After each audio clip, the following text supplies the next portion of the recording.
Hello साथीहरू, नमस्कार।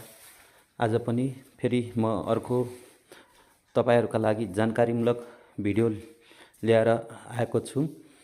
अस्ति मात्र विजय लघुवित्त संस्थाले सर्वसाधारणका लागि एफपीओ जारी गरेको थियो र त्यो एफपीओ को रिजल्ट हामी कसरी आफ्नो मोबाइलबाटै सबैभन्दा सजिलो र छिटो तरिकाले हेर्ने साथसाथै हामी आईपीओ को रिजल्ट पनि कसरी हेर्ने भन्ने सम्बन्धमा तपाईहरुलाई म जानकारी दिन गइराखेको छु। त्यसका लागि सबैभन्दा पहिला आफ्नो मोबाइलको क्रोम ब्राउजरमा गए पनि हुन्छ, गुगलमा गए पनि हुन्छ। म गुगलमा गएँ। गुगलमा गएर यहाँ तपाईले सर्च बारमा आईपीओ रिजल्ट भनेर लेख्नु होला र यो आजभोलि यो सीडीएस एन्ड क्लियरिङ लिमिटेड को वेबसाइटमा आईपीओ रिजल्ट अलि समस्या भइराखेको छ र क्याप्चा नआनिकनै तपाईले आईपीओ रिजल्ट हेर्नु पर्यो भनेपछि जस्तो यो दोस्रोमा भएको यहाँ एनएमबी क्यापिटलमा जानु होला र त्यसपछि यसमा क्लिक गर्नु होला। क्लिक गरिसकेपछि यस्तो इन्टरफेस खुल्छ। केही समय लाग्छ। अलि तल स्क्रोल गर्नु होला र यहाँ कुन कम्पनीको आईपीओ रिजल्ट अथवा एफपीओ रिजल्ट हेर्ने हो तपाईले त्यो सिलेक्ट गर्नु। यहाँ थुप्रै छ।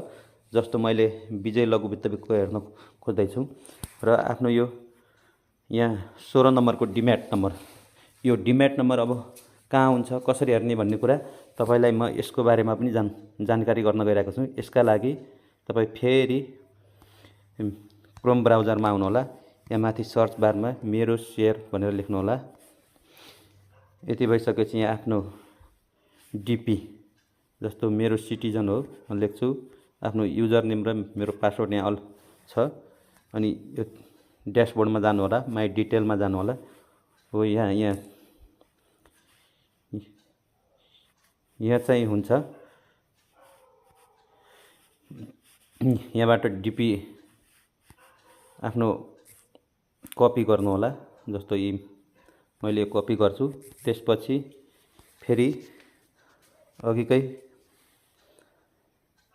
एनएमबी को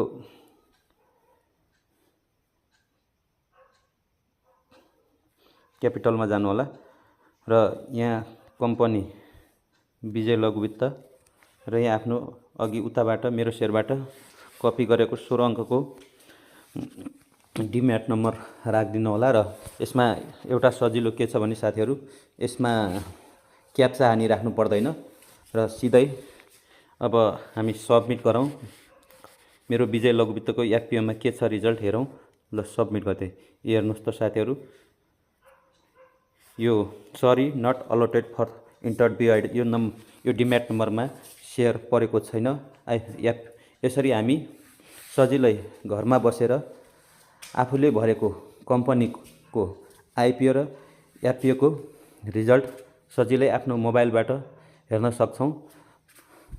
आशा छ तपाईलाई पनि यो भिडियो एकदमै उपयोगी लाग्यो होला र तपाईलाई यदि यो भिडियो उपयोगी लाग्यो भने यस च्यानललाई, हाम्रो यस टेक्निकल प्रब्लम सोलुसन च्यानललाई सब्स्क्राइब गरेर च्यानल प्रमोसनमा सहयोग गर्नु होला। हस्त, धन्यवाद।